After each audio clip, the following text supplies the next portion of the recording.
Hi. So, most of you don't know me. My name is Amy Ramos. I'm 18 years old. Um, I have ADHD, anxiety, and depression. All of them diagnosed. I got diagnosed with all three at the same time when I was in 6th grade, so about 12 years old.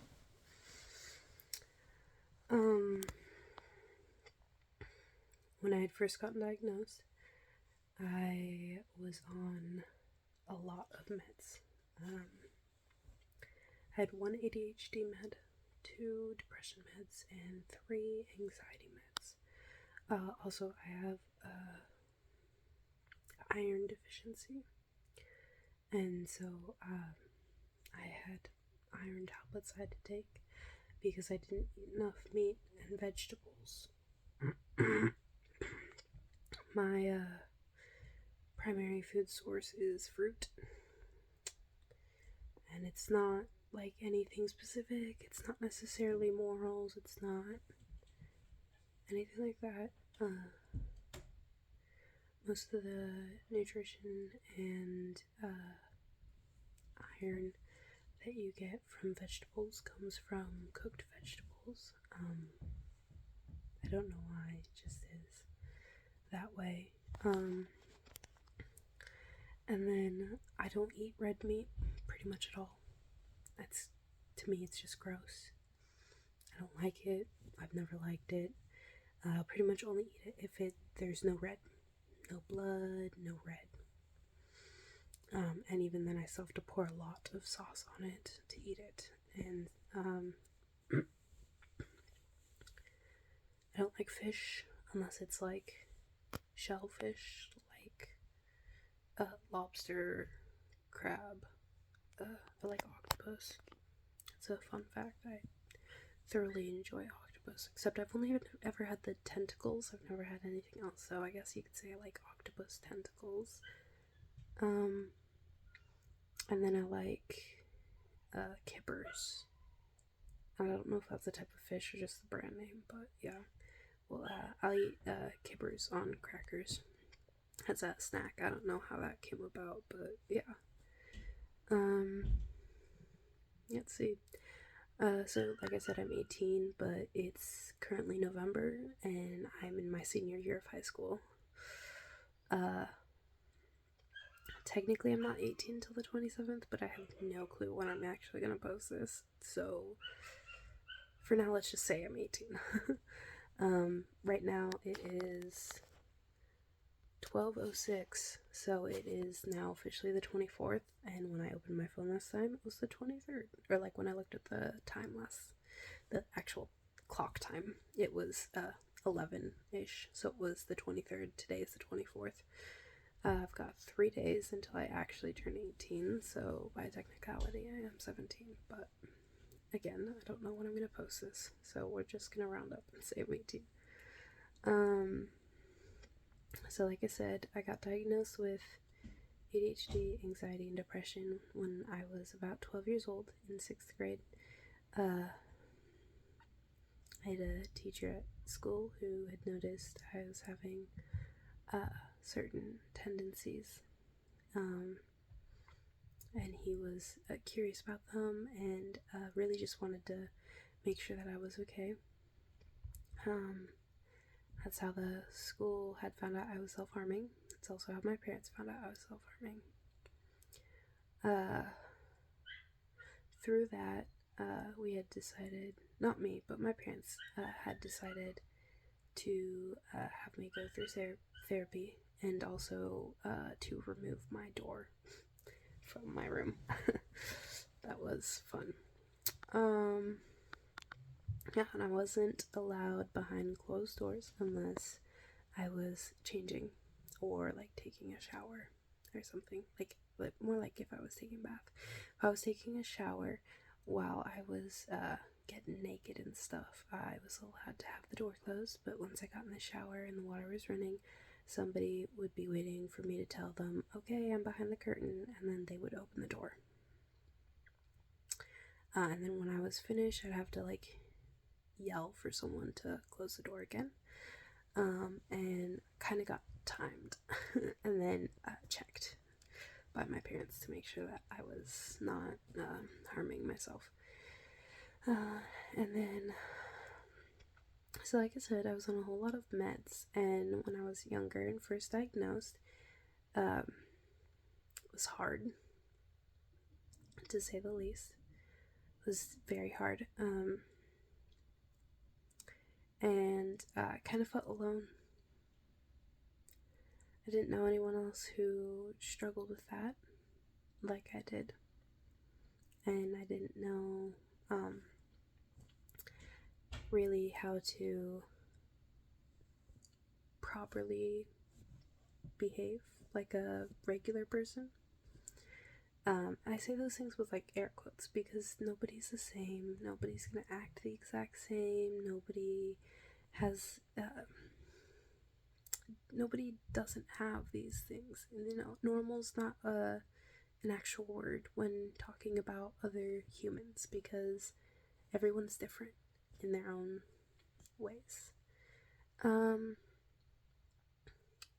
Yeah, so this is going to be pretty much one of my only long videos. I mostly want to focus on short videos, but I feel like you need a lot of background info and then to catch up to where I am. And then I can focus on smaller things in shorter videos and also just help give out like tips and stuff. Because I know growing up that was all I ever wanted. Were just skills to help me out, and I felt like even my doctors and my therapists didn't know how to actually help me. So first thing I want to go over, because my channel is going to be mostly focusing about ADHD, and the other two things are very important, and the three of them all tie in this horrifying, terrible triangle. And they just loop around, and they all affect each other in some way, shape, or form. But my main focus is ADHD, so I really want to crack into that. So first thing I want to bring up, when you were a kid, okay, past that, nope, skipping, backing up, about 98% of all people have ADHD. I'm pretty sure. My number's a little rough. Last time I checked was a few years ago. That was the exact number a few years ago. Could be different now, okay? But close to about in the 80s to 90s percent of people have ADHD. In men, it's common to be diagnosed at a young age. But if you don't grow up around that, people who are aware of that or people who have that, it's not something you're going to think about, and so you're probably going to get diagnosed at a later time in life. And then majority of females do not get diagnosed until they're in their 20s. And it's a similar thing with females who have autism. It takes a very long time for us to get diagnosed, and for men it's very noticeable at a younger age. Next, I kind of want to talk about what ADHD is. So first of all, ADHD stands for Attention Deficit Hyperactive Disorder. You hear jokes about it a lot. For example, the whole squirrel thing. It's not entirely accurate. Yes, it does portray a little bit, but it doesn't really explain it. It doesn't actually address what's happening. It's just a little kind of rude joke that goes around. So as you could hear in part of it is attention deficit. That basically just means that we have a hard time concentrating, paying attention, comprehending things. And you'll see that is a similarity in people with autism, which is why a lot of the time there are people who get diagnosed with the wrong thing and actually have the other. Sometimes people get diagnosed and just have one or the other. Sometimes people get diagnosed with one and have both. So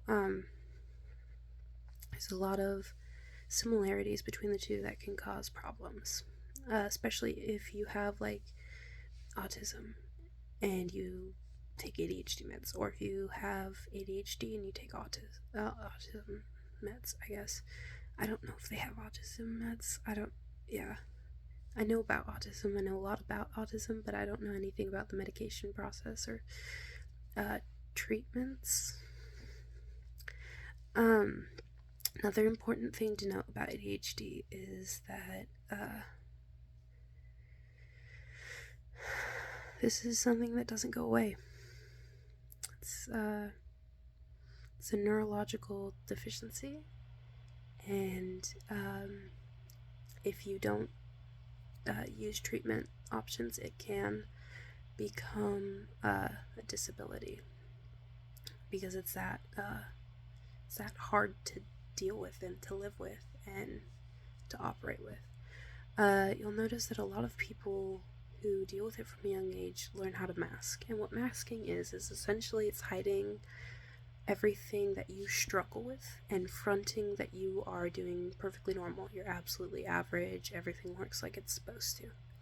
The reality behind that being that you are struggling and you have to work 10 times harder to do something that a normal person does with ease. And then the hyperactive part. So a lot of people think that the leg pouncing is part of ADHD. First thing I want to say is it's not. And even people with autism have it, and even people who don't have ADHD or autism have it. That is called a stim. And what stims do is they regulate your emotions. Good example. If I pinch you, first thing you're going to do is you're going to move your arm away from me. That's a reflex. Another thing, you might rub it wherever I pinch you, right?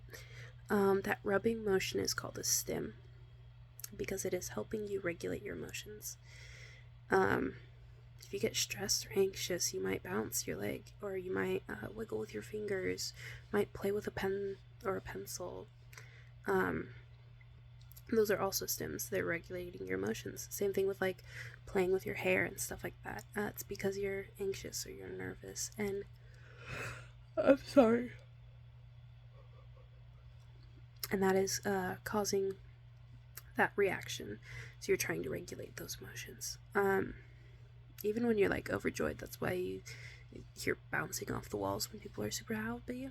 It's just, you're so excited you can't contain that energy. You need to regulate it somehow, and that's where that body movement comes from. But that's not hyperactivity. So the hyperactive part comes with the brain function.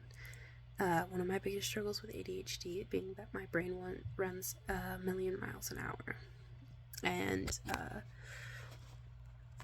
I think of it as like being in a zoo, but if you put all of the animals, all the different types of animals in one like cage, I guess you could say, one like place.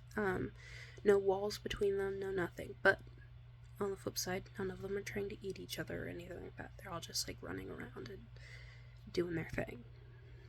None of them die out. They're all there. They all keep moving, and they're all an equal amount of loud. You cannot hear one over the other ones. That's kind of how my thoughts are. I have a lot of thoughts running all the time at the same volume, and there's no way to regulate it. And then when it comes to like focusing on things, especially when I'm not taking meds, I heard this from another YouTuber. I know her first name's Olivia. Couldn't tell you much past that. She also talks about ADHD, and she's been very helpful to me through this process. And one of the things that she says is, for an analogy, is to imagine that your brain is a doctor's office. Okay? A normal person's brain has a lot of chairs and an equal amount of people for the chairs. And the doctor sees the patients based off of importance. In a brain with ADHD, there's one chair in the doctor's office, and you have too many patients for that chair. And the doctor only sees the patients that the doctor would like to see. And that is an amazing way of describing ADHD. Something I really hate about other people who don't have ADHD and don't really know people with ADHD, and the way that they talk about it, is we get called lazy a lot, and basically told that this is all our own fault and there's nothing wrong with us, and just it's because we don't care, we're not trying, and we're just lazy people. And that's not it at all. Another thing I've recently learned about is this fun little thing called ADHD paralysis. After learning about it, I've figured out that I definitely have had that a few times. What that basically is something as simple as you sat down to take a break from doing yard work, let's just say, because it's taxing, and you need a break. You need to eat food and drink water, and you sit down to take a break, and then you're scrolling on your phone. And now suddenly you're supposed to get up, and you are trying really hard to get up, but you can't move. And your body just doesn't want to. So you can scroll through your phone, you can hold a conversation, but your limbs, your legs and your arms, they're just not moving. And you really need something motivating to help you get up. That's ADHD paralysis. And it's not easy, it's not fun, and it does not make us lazy. It's just something that our brain does to us. And it's not fun, it's not fair, it's not fun, but we have to deal with it. It's just part of the way that we work. And you might be asking, well, how is that possible, right? Because I know when I learned about it, I was asking similar questions, And let's just think about this for a second. If ADHD is a neurological disorder, basically it means there's something wrong with your brain. Not your body, not you as a person, just your brain. There's something in your brain that's just doesn't work like everyone else's. Your brain controls your body. Your brain is the reason why you're able to talk, use your vocal cords, remember how to eat and chew food, walk properly, use facial expressions, think. Your brain's really the source of you being able to be here. That's why people who are brain dead are essentially just dead. Technically they're alive, but their brain has no function, and therefore they're not really there. And so that's why you're able to have this ADHD paralysis. It's because it's not anything specific outside of ADHD that's causing that paralysis. It's just you have a neurological disorder, and your brain controls your body's functions, and it just decides that because of the disorder, it doesn't want to move.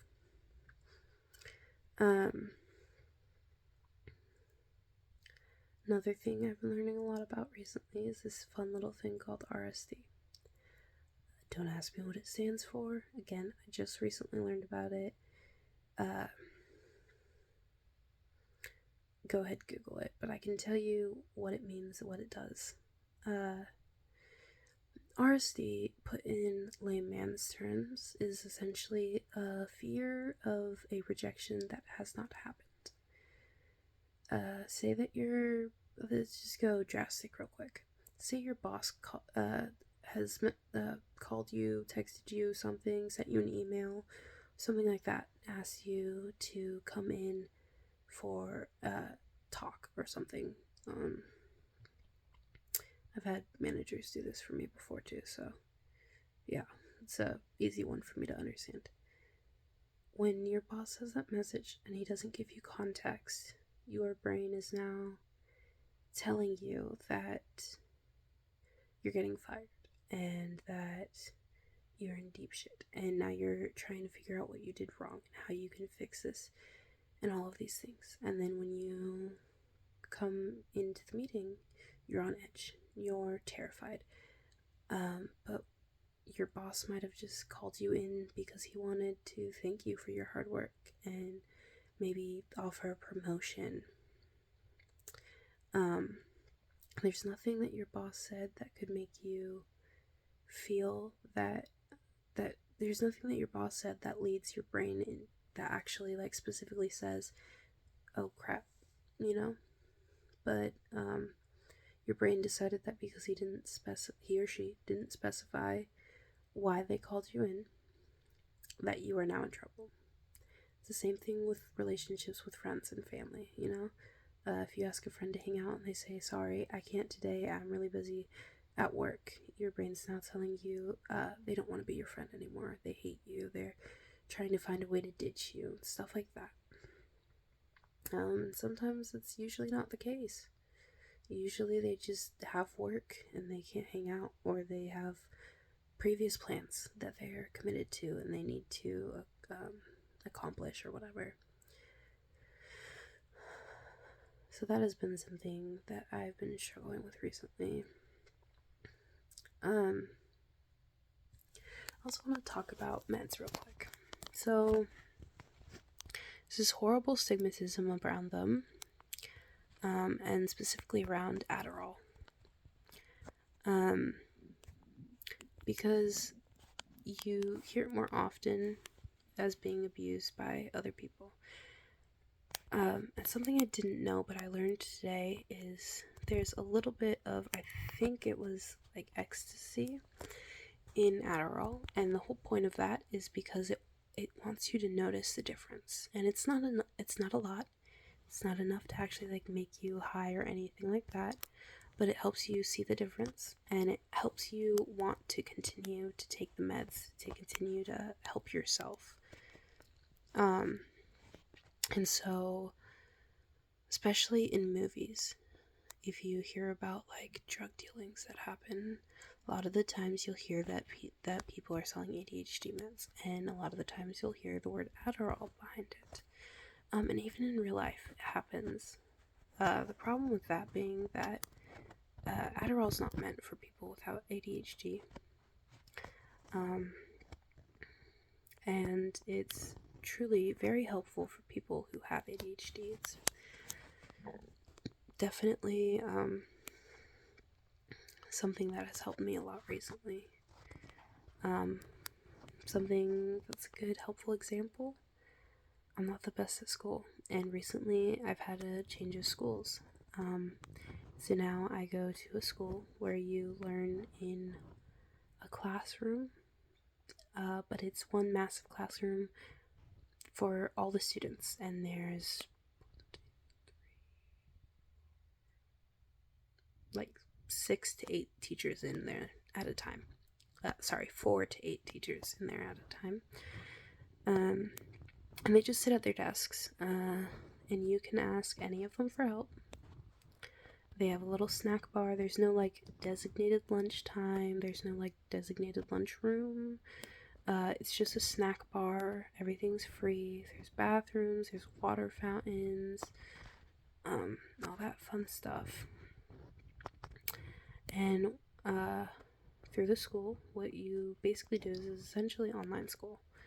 And through the school, you have to complete 4 quizzes and 1 post-test a day, or 5 quizzes a day. So you have your reading assignments. Sometimes at the beginning of each lesson, you have 2 reading assignments, and then like a quiz, and then 1 reading assignment and a quiz, 1 reading assignment and a quiz. Most lessons will have all 5 necessities in them. Some will have 4, some will have up to 7, just depends, but most will have at least 5. And so usually you just know that you do one of those a day, and you get all 5 of your stuff done, and now you're done for the day.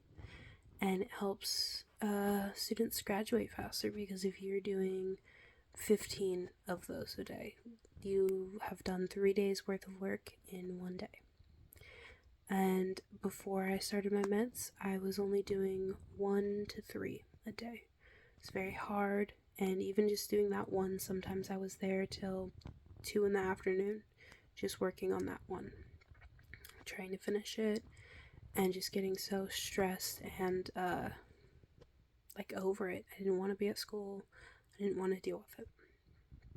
And I started my meds, and literally the first day I could tell the difference. The first day I finished all 5 of my reading assignments in 3.5 hours.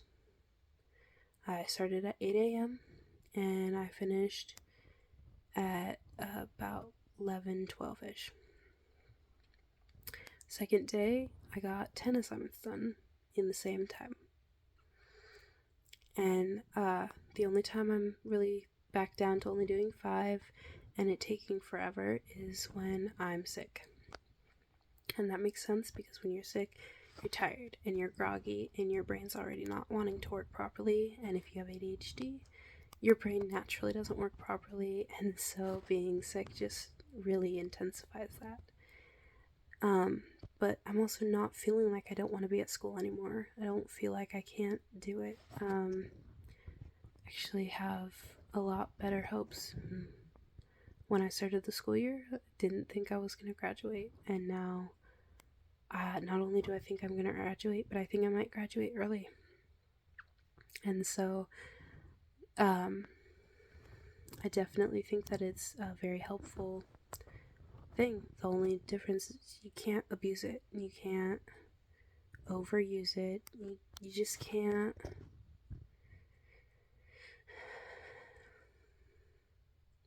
You need to make sure that you're paying attention to how it works with your body and making sure that it is only doing what you need it to do. And it's not for everyone. Not everyone's going to do great on something that helps me, you know? There are other types of medications, and there's 3 main branches of these medications. Like, if you think of ADHD as a tree, or like a forest. ADHD is a forest, and there are 3 trees, 4 types of medications that can be helpful. And on those trees, there are branches, and those branches are the different types of meds that fall under a certain category.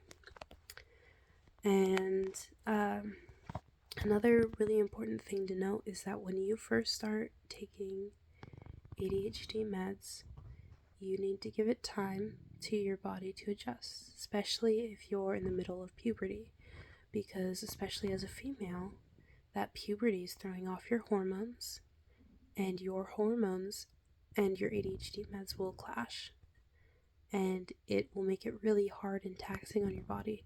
But you need to give it time to adjust, and it will start to work properly.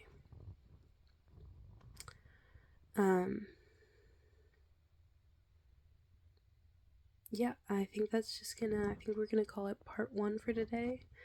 And I will update another